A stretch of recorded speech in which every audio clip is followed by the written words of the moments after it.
ये है सशक्त प्रदेश और आप देख रहे हैं एसपी न्यूज 24 सच की आप।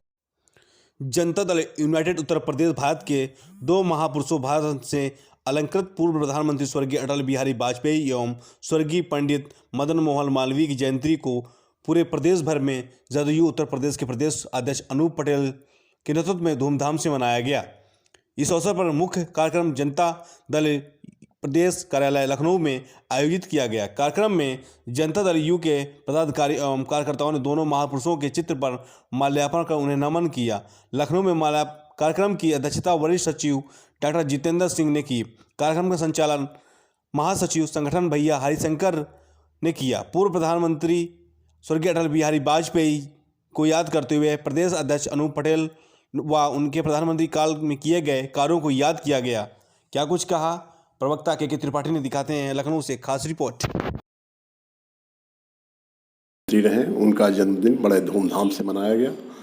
हमारे प्रदेश के पदाधिकारी तथा कार्यकर्ता उनके चित्र पर माल्यार्पण किया और इसकी अध्यक्षता प्रदेश के सबसे वरिष्ठ सचिव डॉक्टर जितेंद्र सिंह ने किया और संचालन कार्यक्रम का भैया हरिशंकर पटेल ने किया और इस पर तमाम पदाधिकारियों ने और सभी कार्यकर्ताओं ने अपना विचार प्रस्तुत किया। भारतीय राजनीति में देखा जाए तो अटल बिहारी का कद बहुत ऊंचा है। वो एक उदारवादी नेता थे। जितनी पहचान या जितनी उनकी पकड़ अपनी पार्टी में थे उससे ज़्यादा कहीं विपक्ष के लोग उनको मानते थे।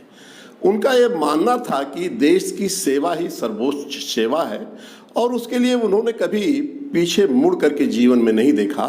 और मुझे तो याद है कि जब वो 3 दिन 13 दिन और 13 महीने की सरकार जो बनी है उसमें अटल जी ने एक बड़ा कद दिखाया। भारतीय राजनीति के सबसे बड़े क्षेत्र में अगर जो 3 दिन और 13 महीने की सरकार थी उसमें उन्होंने कहा, पार्लियामेंट में कहा कि भाई मैं सरकार तो मेरी बहुमत में नहीं है और हो सकता है भारतीय राजनीति में एक सांसद को खरीदा जा सकता था, लेकिन अटल जी ने खरीद फरोख्त से बड़ी उनको घृणा थी और उन्होंने खरीद फरोख्त नहीं किया और एक लकीर खींचा भारतीय राजनीति में कि उन्होंने समझौता नहीं किया अपनी पार्टी के जो उनके विचार और सिद्धांत थे उसके अनुसार। उन्होंने कहा कि जो लोग आज इस पार्लियामेंट में बैठे उस तरफ हंस रहे हैं मुझ पे, एक दिन आएगा कि ये लोग भी, हमारे दल के लोग इन पर हंसेंगे।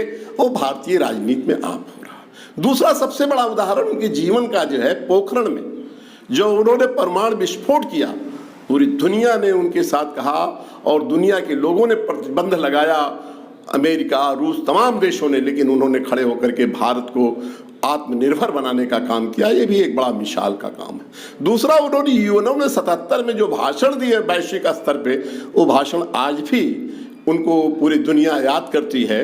और मुझे एक ये और याद आ रहा है कि माननीय नरसिम्हा राव की गवर्नमेंट थी भारत में और उसका जो विपक्ष का जो पद था वो माननीय अटल जी के पास था और माननीय अटल जी को इन्होंने भेजा यूएनओ में भारत का पक्ष रखने के लिए।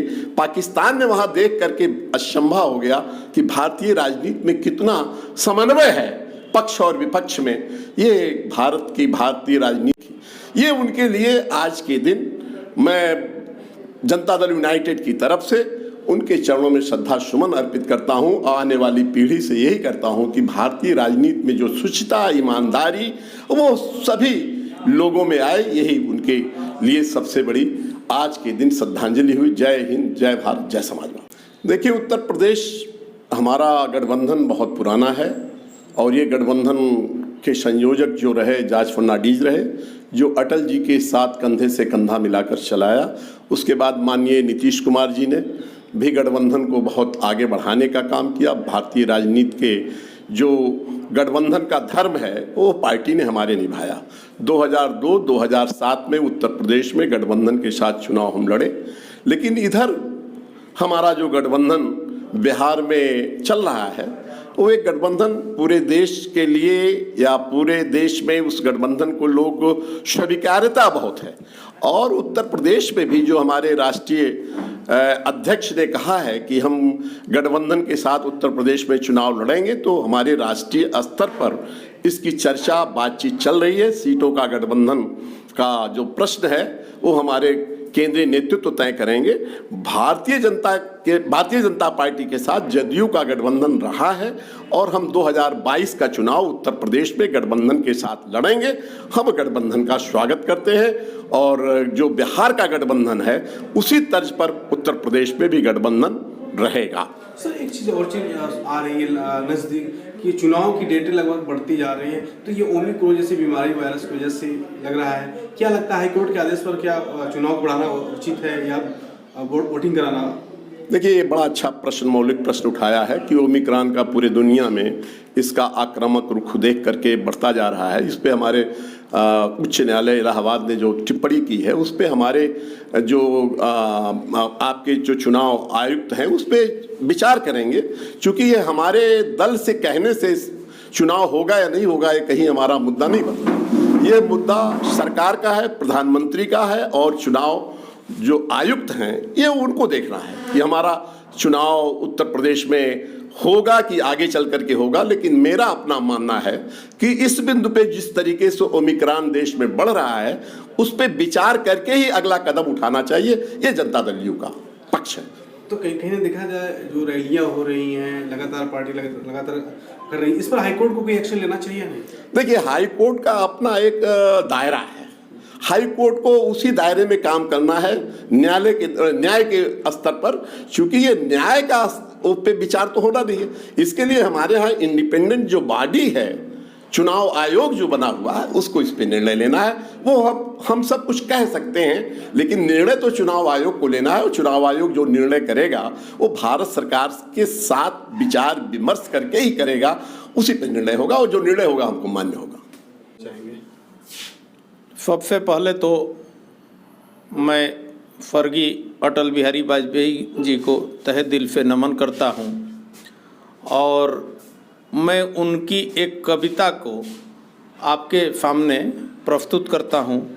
उन्होंने कहा था, हार नहीं मानूंगा, रार नहीं ठानूंगा, काल के कपाल पर लिखता मिटाता हूं, गीत नया गाता हूं, गीत नया गाता हूं।